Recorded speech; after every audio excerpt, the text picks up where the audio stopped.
Sure. Okay. We're here. We can hear you. Okay, good.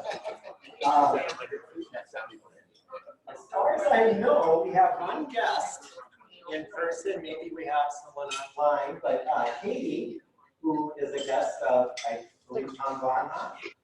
And Katie is an Lincoln resident for 16 years, and she's coming to visit us. So everyone be kind. Welcome back. Welcome to come back.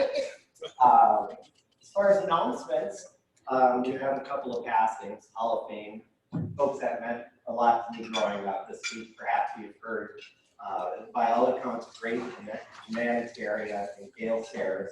You've heard of Brian Piccolo's story and the humanity that he shared towards Mr. Piccolo as he was passing, and the movie about it. But he passed away at 77, and I think his name is on some record books as being a fantastic running back. But again, I think he's even more known for what he did outside of football.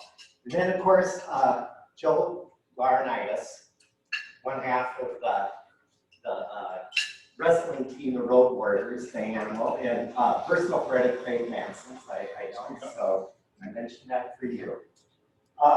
Future meetings, we're having a 501. I see, I don't think Ken Hartworth is here today, but it's at Crystal Lake Golf Course, and I think the weather will move out, the bad weather, by this morning, and we should be set for that. So the time is what?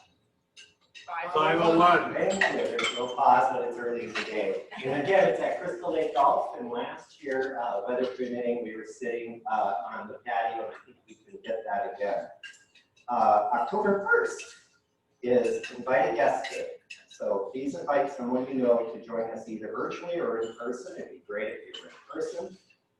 Please email Kathy with in-person information so that we can arrange for seating and a meal.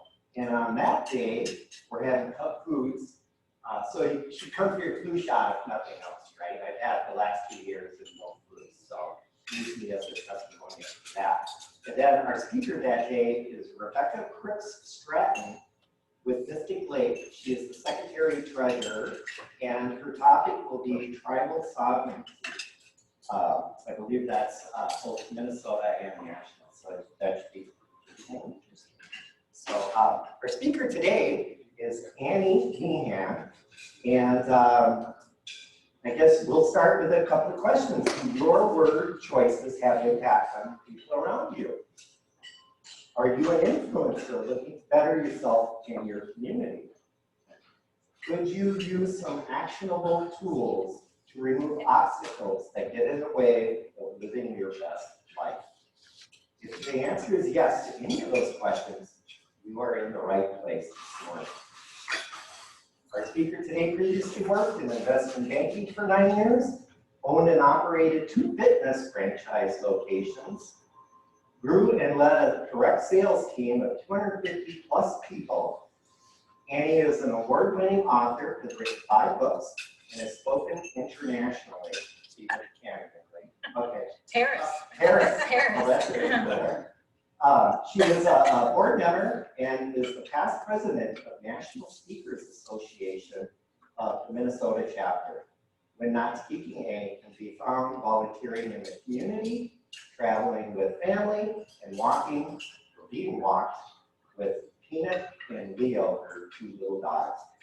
Helping us today to live an exceptional life, please join me in welcoming from Burnsville, Minnesota, speaker and award-winning author and human pineapple, Annie Meehan.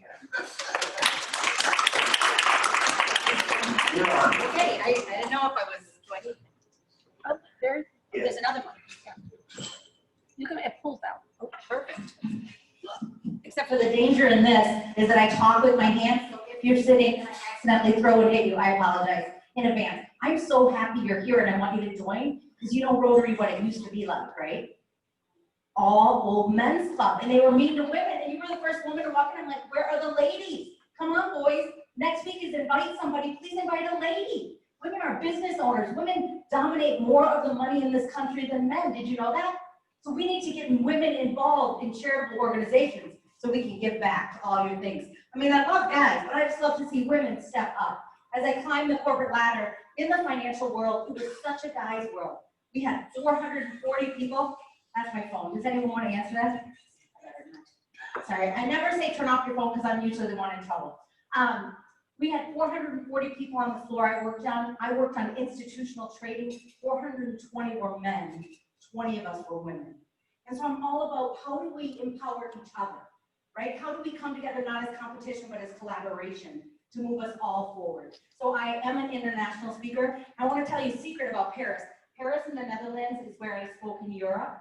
And before I went to France, before I went there, people warned me, you know, the French are not very nice.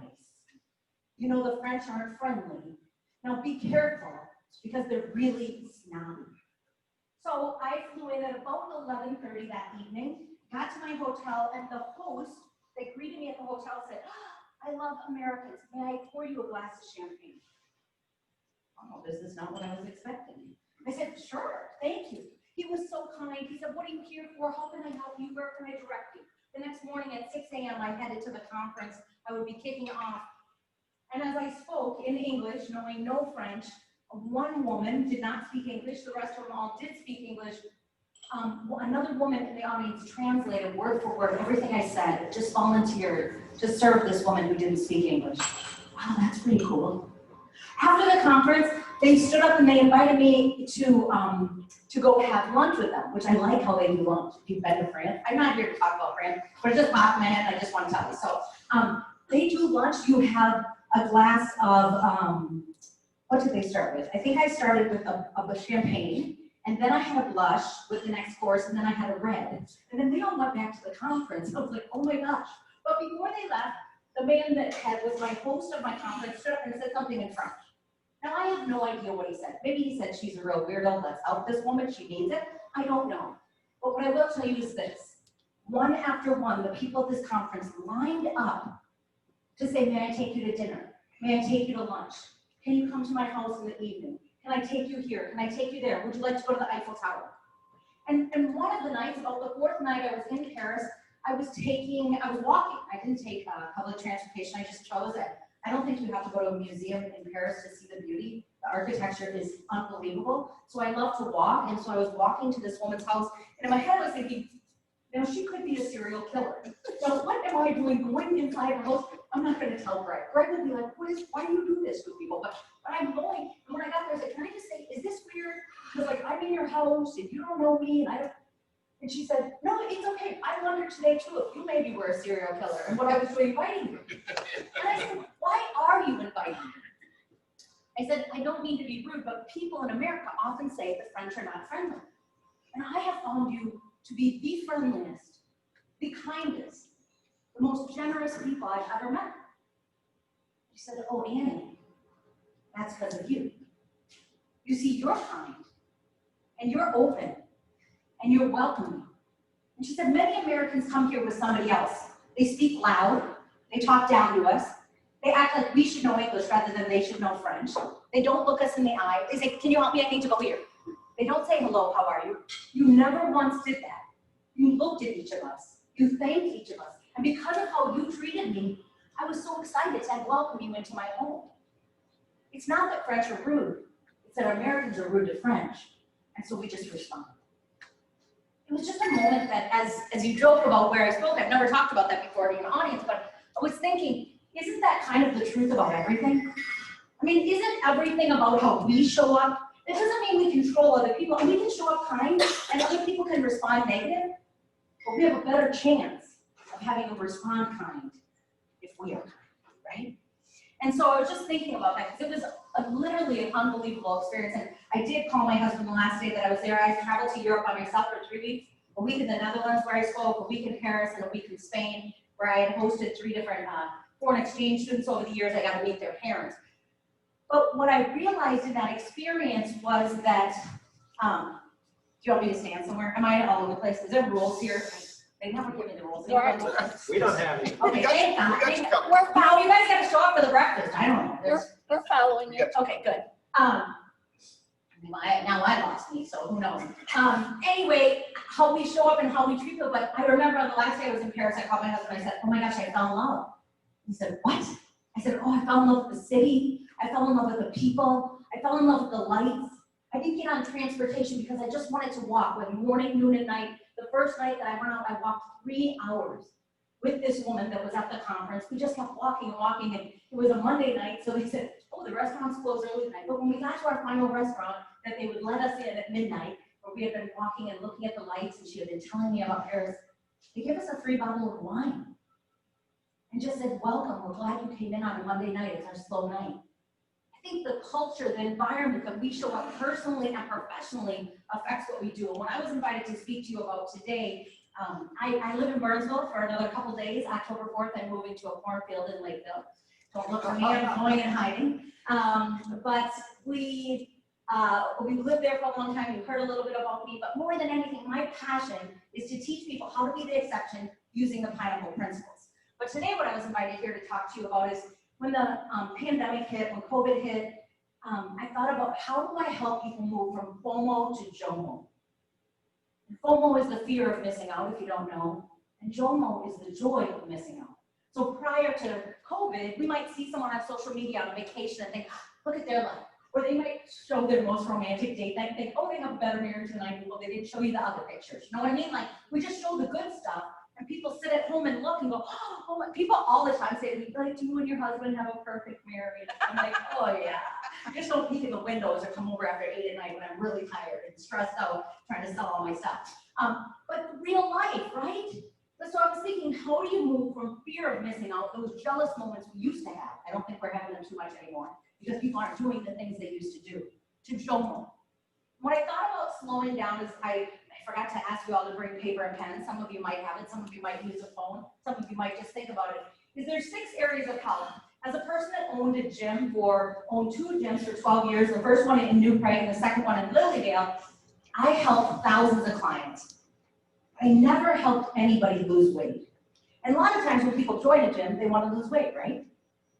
But what I did help people with was their mindset, their attitude, and their habits. And often a side effect was weight loss. But my passion, my true passion, is your emotional and mental health. That is my passion. But as I think about health, a lot of people think about the word physical. But I actually have 6 areas of health that I want to talk to you about today. So the first one is financial health, right? That's important. Financial health, because if our finances aren't in order, we can get physically sick. So if you gave yourself a score of 0 to 10 on how healthy you are, 10 being exceptional, 0 being completely stressed out financially, what would you give yourself? So give yourself a mental or written score on your financial health, okay? So that is your first one. Your second one is relational health. How are your relationships? How do people treat you? And how do you treat people? In your home, in your office, in your community. If we went down and did a description, I heard someone say, Yelp is so popular right now. We order a pizza, we say, oh, the anchovies weren't right? We are quick to report what's working, what's not. But what if we each had our own Yelp account? What would people say about you? Would they be like, oh my gosh, amazing? Or be like, oh, no, I don't need to see them again. You know what I mean? What if we got our own score? How are your relationships? How do you talk to yourself? And how do you talk to the other people around you? And how do the people around you talk to you? I like to think of people as Winnie the Pooh characters. So how many of you have a lot of Eeyores in your life? How about some Tigers? Which one are you? Which character are you? How do you show up every day? What are your relationships like? Are they healthy? Are they full? Do they lift each other up or put each other down? The next one, so financial, relational, spiritual health. Not just do you have a faith in something bigger and better than yourself, but do you spend time in that faith? Do you spend time in that faith? And how do you live that out, right? How's your spiritual health? Because these all affect our physical health as well. So the next one's your physical health. And a lot of times when I say physical health, people will say, oh, like the number on the scale? No, I don't care about the number on the scale. I care about how does your body feel when you get out of bed in the morning. Thank you for coming in today, right? Like some people, are you guys still in bed? Are you with us? They're with us, they're out. Do you bounce out of bed or do you pull yourself out in pain? Do you use Advil to get through the day? How about when you walk by a mirror, what do you say about yourself? How about when you see yourself in a picture? That's your physical health. And then emotional health. How do you feel, or what do you say when you feel emotional? So if you're feeling sad or overwhelmed or stressed out, Whether people acknowledge it or not, the world is disrupted. And there's way more negative news out there than positive news. So do you allow yourself to say, I'm having a hard day, without saying, oh, I'm sorry, I'm crying. Oh, I'm sorry, I'm having a hard day. Oh, I'm sorry, life is hard. No, it is hard, period. It just is. And you have permission, and I hope you give yourself permission to feel what you feel. You don't have to justify, you don't have to apologize. There isn't a right or wrong, just feel what you feel. There's an appropriate, we can't act out of anger. There's an appropriate, but we can feel what we feel. And last one is mental health. And what I mean by that is, how is your cognitive health? How is your mental health? So not the opposite of mental illness, but can you remember? Can you concentrate? Can you focus?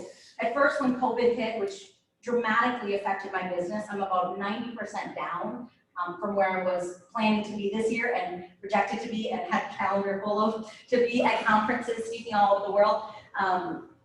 How are you able to concentrate and focus? So when I think about teaching other people, when our stress level is really high, it's hard to learn. And so what I started thinking about is going through these 6 areas, asking yourself how you're doing, and then going back through them and saying, okay, how is my financial health? And one thing that I have found, though it cracks me up coffee shops, but for the most part, many people's financial health is better since COVID hit. They're spending less money, they're going out less, they're not spending as much, they're thinking more intentionally. And so I'm like, there's a joy in not feeling a scarcity of money. But if you go to Caribou or Starbucks or Cane's, how about Cane's chicken? People wait like an hour and a half to get a chicken finger. I do not. I am trying. My kids are 2 other people in the line. I got so many things to do in an hour. How do you wait? But some businesses are booming during this time, right? But a lot of people have slowed back on their spending. And there's joy in not constantly spending. There's joy in thinking about our spending. There's joy in not living broke and just putting everything on a credit card. I think there's people too living on Amazon right now, but I think people are a little more conscientious, a little more slowed down. And I think we can feel sad that we're missing out on all the things that we used to spend money on, or we can say, okay, what do I do with this? So for me, it's a helping people shift their perspective rather than the fear and the sadness. How can I have joy in this? And for relationships, if you have a healthy household, which I am blessed to have, I think relationships have been enhanced so much for so many, maybe not for everyone, but for so many. My husband and I go for walks once, maybe twice every day. We're having family game night. We're cooking together. Our kids are coming over and cooking with us. We are creating relationship space. We are creating space in our relationships. Neighbors are getting together but socially distancing. We're being more intentional in a slowed down world. Because so often I meet people, and trust me, I was one of those people, so I'm not judging. Oh my gosh, I gotta get my kids to dance, and then soccer, and then tutoring, and then we gotta go here, and then, oh my gosh, okay, and then, okay, we have 12 minutes before I gotta get them to bed. Wait a minute. This slowed downness can bring joy to our lives when we say, you know what, I'm making time, taking time for relationships. I'm calling my friends. Somebody who read my book, Be the Exception, just recently wrote to me, and she said, Annie, I read your book 3 times, and now every week I write someone a note and tell them what I appreciate about them. And I can't tell you the thank you cards that I'm getting and the calls. Because I kind of just remind people, instead of making excuses for everything that doesn't work in our life, let's instead say, how can I make things work? So relational health. When we think about spiritual health, for me, really, my faith is the most important thing in my life, and slowing down to look up instead of looking at everything around me, starting my day in quiet again, not on an airplane, which I love, but has forced me to slow down and has invited me back to a space of more quiet, more reflection, more looking up. So whatever your spiritual faith is, having that time to slow down. I think anxiety is really high for many people. And I always remind myself, anxiety is when I'm anxious, I'm thinking I'm in charge. I'm thinking I have more control than I do. But when I remember that I'm actually not in control or in charge of anything and look up, it slows me down, it calms me down, and it reminds me to look back at all the things I've been through and come through, and that God has always walked with me. So how can I trust that no matter what I'm walking through this year, personally and professionally, God will be there along the way. So slowing that down. The physical health piece, what I really love, and even though I was a gym owner for all those years, I never really wanted to encourage people to go to the gym or work out, which again, my husband was not super happy about that. But I always said, do what you'll do. Because when you were little, nobody said, go work out, go work out, go work out. And you probably wouldn't have wanted to. And at the end of an exhausting day at work, sometimes the last thing we want in our mind is another way to work. And so what I like to invite people to do is go play. Now, I belong to Orange Theory now. Oh my gosh, I do not like going, and under my breath, I swear at the coaches the whole time. But when I leave, I'm so happy I went. Like, I feel so amazing, because that brings me joy. They play really loud 80s music, that makes me happy. You know, whatever it is that makes you happy. So I'm not saying don't go to the gym, I'm saying figure out your thing, and then do it. And for me, one of my greatest joys is walking, dancing, turning up music in the house. And what I found is because we've slowed down, there's more space to be physical. Now, some people say to me, Amy, I used to tell people I don't go to the gym because I'm too busy, but I'm not busy now, and I still don't go to the gym. Oh my gosh. So maybe that's your thing, but I'm just saying, can you find something, some way to move your body, enjoy, some way to talk kindly. This is my second live presentation since March, and the last one was in this room with the Lakeville Chamber. And I told this story, and I just think it's such an important story, but it's about a mom, and she had 3 children. And she raised her children. She told, you are amazing. You can be anything. Go after it. Become who you're meant to be. You're incredible. And all 3 of her kids grew up with low self-esteem. Why did that happen? She what? She never let them be themselves. She never let them be themselves. No, she encouraged them to be themselves. She told them how great they were. Yep. And she didn't teach them how. She taught them how. I mean, she told, like, you can do sports, try different things. You can do whatever you want. What did she do? What was the missing piece? She didn't do it herself. Didn't have him stick to it. What was it? She didn't do it herself. She didn't do it herself. In fact, every time she walked by a mirror, she'd go, oh my gosh, do I look fat? Do I look, oh my gosh, are people staring? Oh my gosh, do I look weird? Oh, look at me in that picture, I look horrible. Oh my gosh, she was so busy caring for everyone else. Do we do that sometimes?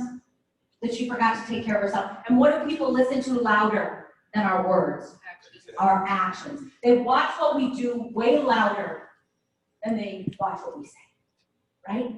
So it took me a long time, really a long time in my life to learn that. I wanted so much when my son was born, my youngest. I'm 28, but I do have a 32-year-old son, a 26-year-old daughter, and a 22-year-old son. And when my son was born, my oldest, my 32-year-old, when he was born, I remember just thinking, like, I am going to be the perfect mom. I am going to do everything for him. I'm just going to pour into him. I mean, I will just make myself so exhausted to just make his life perfect.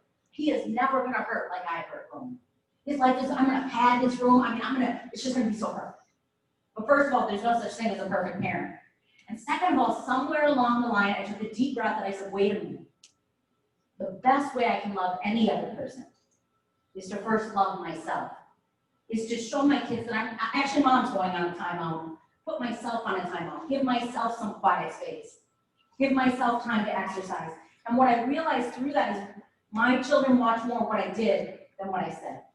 And people watch way more what you do than what you say. And not just the people in front of you, not even just the people beside you, but the people behind you. One of my greatest joys in parenting was I didn't grow up going to college or being encouraged to go to college. And so it was my joy that each of our children would see at least 5 colleges, at least one would be 2 hours away, and they could tell me 5 things they loved about it, 5 things they hated. They didn't have to go to college, but I wanted them to know they had the opportunity if they so chose. And I was driving my youngest, oh goodness, he's getting old, but at least 5 years ago now, to a college. I'm not gonna say which one in case any of you are from Iowa, because people are weird in Iowa, you know what I mean? Like, you name one college, they're from the other one. It's the only place I ever got food, sorry buddy. Sorry, but if I told you, here's the deal. I mean, I love people from Iowa. I got booed in Iowa. Halfway through my presentation, I'm like, I think they're booing me. But I thought, well, nobody boos me, so I just kept going. Then I got to the end of the presentation, the meeting thing, I said, oh, so sorry you got booed. I said, did I get booed? She said, oh yeah, you did it. I said, well, why did I get booed? She said, well, you named a college, and half the room loved you, but then there's another college, and we don't have professional sports, so we are really dedicated to our football team, and the other half of the room did not like you. So that's why I just am cautious about talking about Iowa. But I do love Iowa, and the school my son graduated from was exceptional.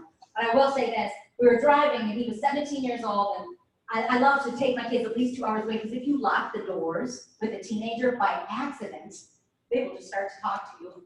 And so I'm locking the doors, and we're driving about an hour long, and my son says to me, hey mom, and I go, say, yeah, I'm a lot more like dad than you. What are you talking about? You're a lot like, no, I'm more like dad. And what does that mean? Well, you know, like Dad and I, we think about something some more, this is where it gets weird, and then we decide if we want to talk or not. I didn't know talking was a choice. He said, Mom, you just talk. You never think about it. Dad and I think about it. I said, oh, that is kind of weird. And then he said, you know, I've been sitting in the back seat and thinking about something for 5 years. 5 years. Who can remember 5 minutes ago? My 17-year-old son told me since 12 he's been thinking about something. And he says this, you know, Dad's kind of weird. I said, okay, I'm in. Yeah, Dad is kind of weird. What else? He said, no, Mom, that's not the point. I said, oh, okay. He said, well, you know, Dad, he can throw a ball good with his right hand. But he can throw a ball with his left hand. Okay. But, you know, you old people, that'd be anybody over 25, you learn to drive 10 and 2. Yeah. Well, us young people, we drive 9 and 3 because of the airbag thing. Yes.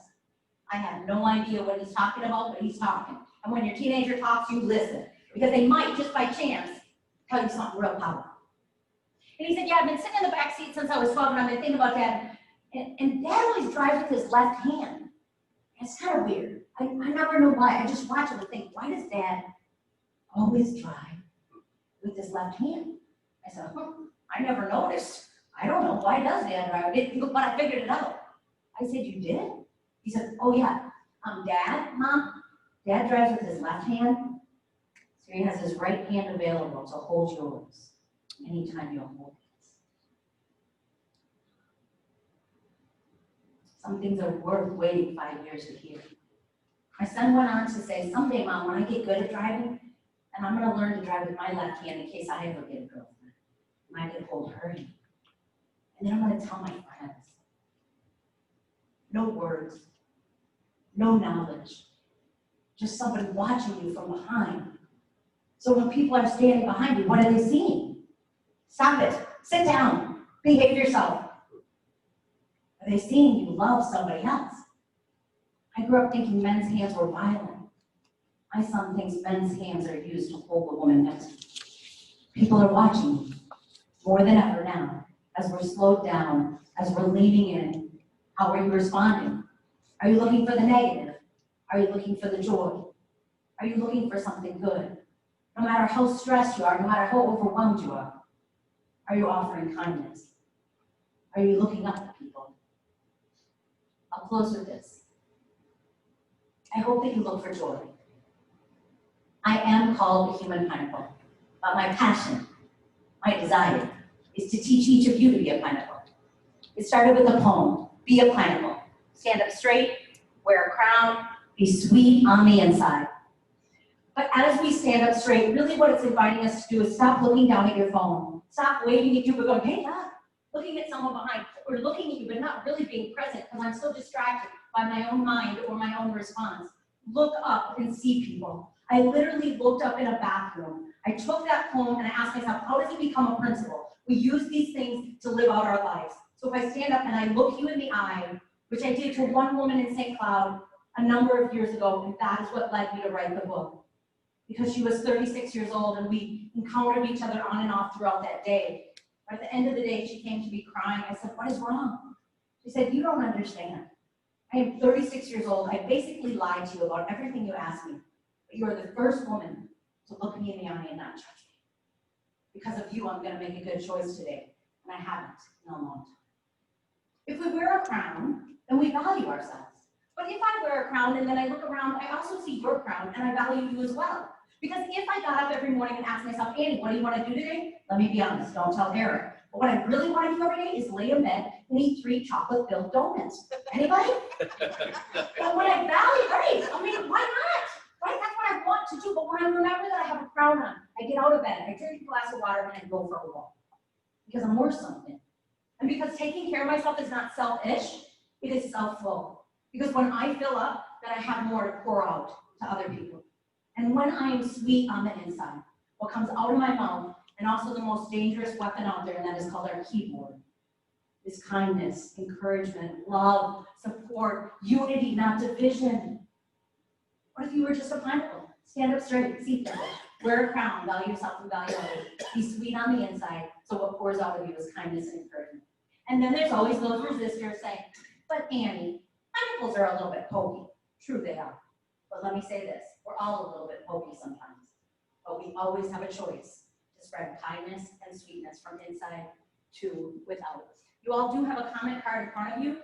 Those that you joined, I forgot to say at the beginning, if you have a pen and can fill it out, I'm going to give away 1 copy of each of my 5 books.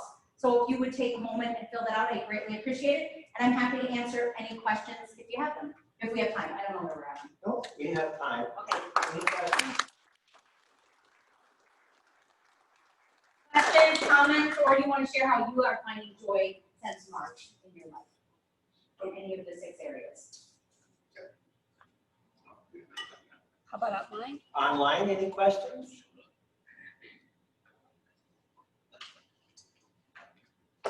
Okay, well, thank you so much. I don't know if we're going to do those. Annie, for speaking today, Yeah. we give an honorarium to Treehouse, Oh, which is, helps teenagers in need. oh, in excellent. Burnsville, Lakeville, the Oh, wonderful. community, and so, yes, and then that is, our, rotary coin that has the 4-weight test on it. So Awesome. thank you so much, and thanks for joining us and sharing your energy. Wow. I love mornings. She doesn't Oh, drink picture. coffee, so.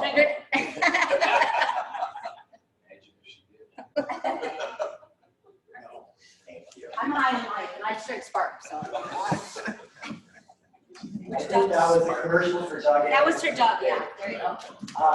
So our master at arms today is Sheila Lange, who I'm pretty sure is sitting on the lake right now. So pitch hitting for her is her twin, Dave Oswald.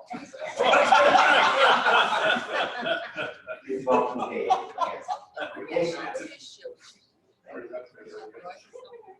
Good morning, Lakeville Rotarians. Morning. Morning. There's some energy. You want some energy? I got some energy. Smile. Hey, yeah, Sheila sent me a message and said she was going to blow us all off and she's going up north. I said, okay. She asked me to fill in for her and I said, well, I'd be happy to, as long as I'm free to fleece the flock. And she said, carry on, brother. So here I is. Am I in the camera or? Yep, I Oh, have yeah, you. okay, all right. You don't want me to move around? You're good. You can go anywhere And you I can want. move around, so, okay. Say, our topic, oh, first of all, let's do a pin check. Who has their pin on? Lean's laughing because she said, Because I hope he doesn't have to no, I do was a just pin. saying, he's gonna do a pin check. Those guys too. Yeah. Yeah. Oh, yeah, if you've got your pin on your pajamas, that's okay, but I don't see, oh, Tom doesn't have one. Cheryl, where's your pin? That's Lynn. Lynn's got it. I'm just happy you got pants on. Okay, all right. So that's a buck for those that didn't wear their pin, so that you're prompted to talk about Rotary when you're on the call. So, you know, the topic du jour today, that's all French. I like it, I like it. Is the Supreme Court. Ruth Bader Ginsburg passed away. God bless her and her family. And so now we have a spot to fill, and there's a lot of controversy around that. But you know, it caused me to look into the Supreme Court and say, what about them? What's their trivia about the U.S. Supreme Court? And I'll ask that you not open up your phone and Google U.S. Supreme Court while I'm talking. That'd be good. Somebody's getting the money out right now because they know they don't want anything else to Supreme Court. Hey, here's what do we have? 1, 2, 3, 4, 5 pages today. And them. And then, oh, we Always have. watch behind you. Oh, yes. That's right. Thank you very much. There's Who's looking at you from behind? Yes. Okay, let's take this table here.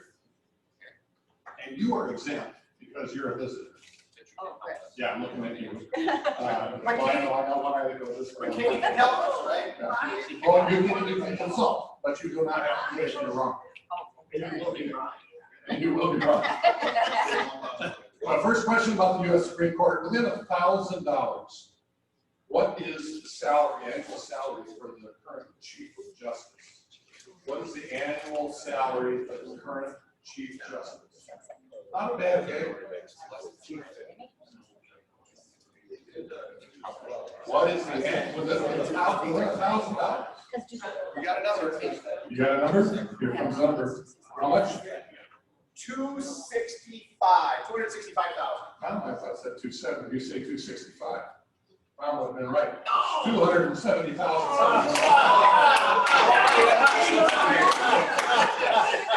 Nice job, Pete. You know, we're talking about court, and law enforcement. Okay. Hey, how about the other speaker today? Where's Colleen? Colleen, you're up. You're right. Just give a dollar. You don't know. Who was the first African American justice? That guy. Okay. That's what he said. The first African American justice.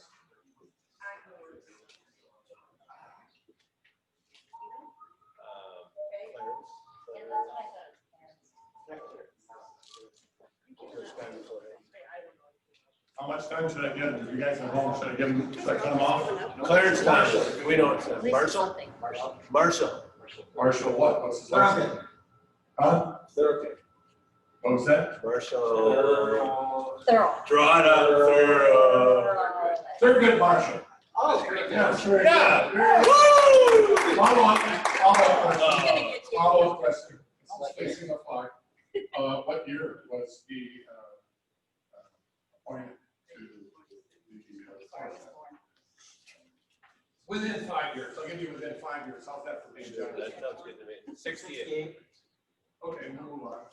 Woo! Yeah! 1967. Okay, Mike David. Who was the first one appointed to the court? Who was the first woman appointed to the court? Sandra Day O'Connor is correct. What year? I gave them within 5 years. That was too much. 1970. 1972. You're going to go with that answer? That's your final answer? That's your final answer? You are wrong, Black Robe Breath. It was 1981. 1981. Oh, Mike's here today. Oh, good, Mike. This little thing, your age group. Who was the first? Yeah. Who was the? 18. Who was the? Here was my point. Who was the first Chief Justice? This would go back to the year 1790. Yeah, Richard, go ahead. Okay. Raymond Burr? Or you said Aaron Burr? John Jay. John Jay was the first Supreme Court justice. He then left the court and went on to be the governor of New York. Isn't that a fun fact? Take that to the bank.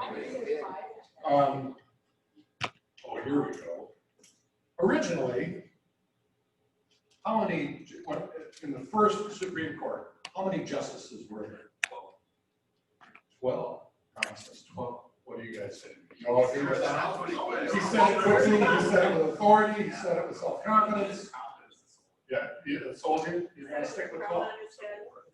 No, there were actually half as many. There were 6. There was a chief and 5 justices. These are big old What do you make? Oh, is that a 5? Oh, you guys have 5 people at your table. Is that a finable offense? Yes. I got permission. You got permission from Brad. I think you guys ought to put another $1 in. Just, hey, go get another $1. I told you, that's why I gave you your 5. How about the guys and gals at home? Here we go. Okay. Right behind you. You can see my Right, back. right behind you. Okay. Right here. At the table. This way. Now you're scared. Nobody wants to look at that. Oh, there's the camera. I know your best side. It's like, oh, okay, here we go. How, for all you back there at home, how are the justices seated? when you see that picture of the Supreme Court justices, all seated. They can Google it. No, that's cheating. We're Rotarians. This isn't true. It isn't very all concerned. Well, what You know how they're seated? It's actually quite interesting. The Chief Justice sits in the middle. The next most senior Are justice. you gonna let them guess? I thought it was really quite interesting. I don't really care what they say. Okay. We didn't need to guess. Okay. All right. How are they seated? Clint Cannon. In order of how many years they've been on the court. Oh, yeah. Okay. That's the criteria, but how are they seated? From left to right.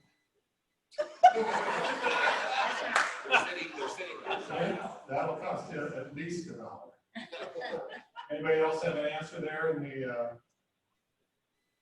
outside of the ballroom? Well, I think I've talked for all those that won't show it. Clint was actually close. It's really interesting, but you guys have to pay $1. How do they pay $1? Venmo.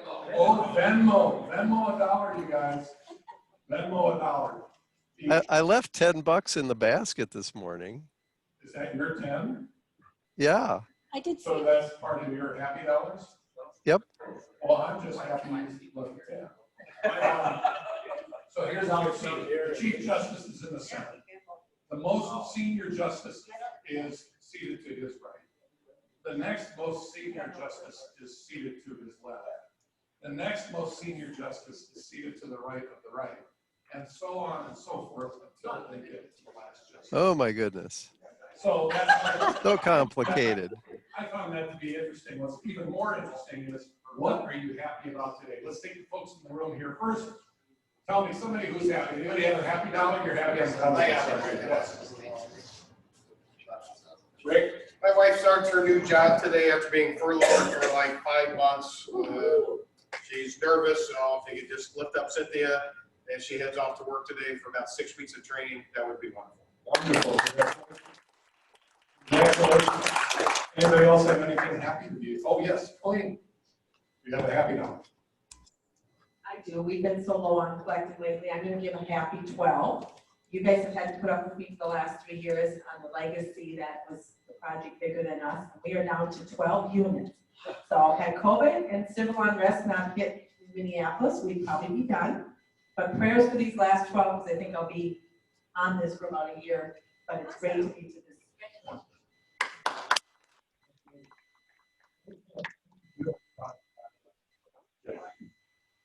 I have a happy 5, and it's for the Rotarian magazine.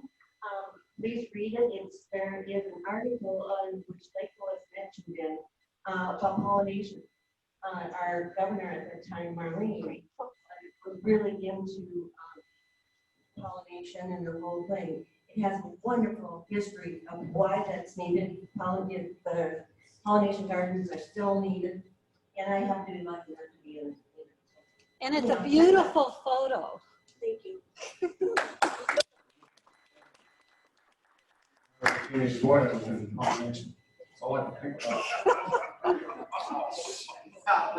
got a happy $2 for Jim Christian and Dan Blasek. They need great places to put signs up in my campaign, so a shameless plug. Only $2. Shameless plug. Oh, you're running for office? I voted. Yeah. Vote now, vote off. Vote now, vote off. Who else is happy? Tom. I have a happy, I need a microphone. I have a happy 5 for Katie Gross here, who expressed interest on joining the club, and I sent her an email that said, you can stop by Thursday. She says, how about next Thursday? So which is today. And I told her how friendly and inviting this club is. So come on over and say hi. Come next Thursday. I know everyone online too. Get the truth for you. Absolutely.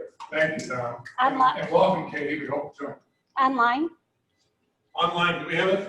Wait, are we done here in the room? Mr. Kennedy? Happy dollars? Okay, Mr. Kennedy, you've got another $9 of happy money. What do you have for?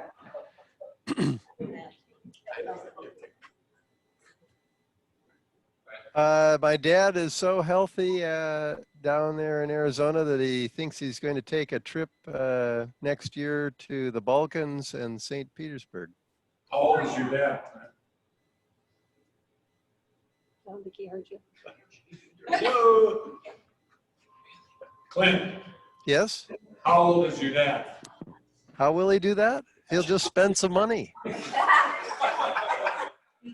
How old is your? Oh, how old is he? He's going to be 91.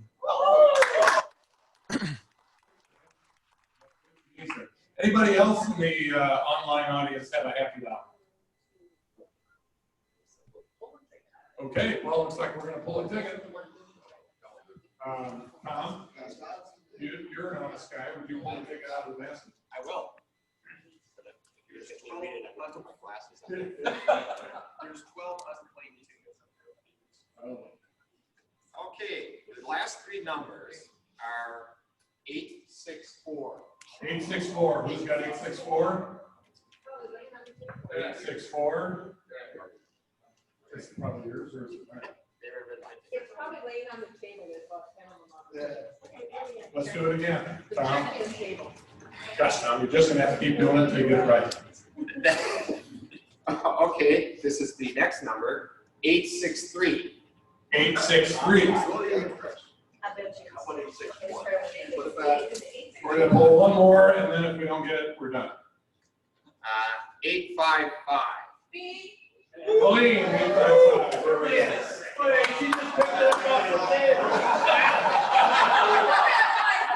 I think she gets mine too. The other ones are on the table. Thanks, you won. I don't know if you guys heard that too.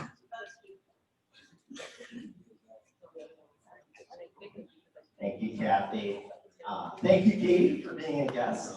And if any of us, I'm sure Annie back there would love to have a conversation. If you'd like to maybe book her for a business, have her as a speaker to your business, or Yeah, even if you want to fill out that comment card and just give it to me as you leave, then I'll still pick 5 winners when I get home and I'll email you. there you go. And I'm sure she won't be lacking for energy. So thank you. And I guess with that, we'll stand and do the 4-way test. In the things we think, say, and do. Is it the truth? Is it for all concerned? Will it build goodwill and better friendships? Will it be beneficial